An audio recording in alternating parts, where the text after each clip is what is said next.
Nakakalimutan nyo yung ano nyo boundaries nyo Kakalimutan nyo yung boundaries nyo.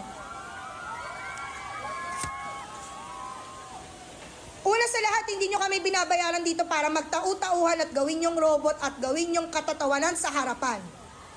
Pangalawa, hindi ako nag-board exam para lang hindi irespeto ng mga katulad nyo. Wala pa namang nararating sa buhay. Ang kakapal ng mga mukha nyo.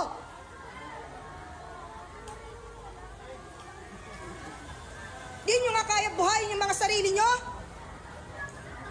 Di kayo marunong rumispeto? Uy, nawala yung araw. Salamat mo.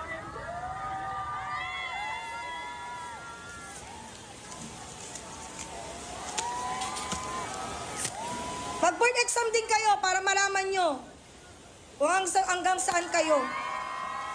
Baka hindi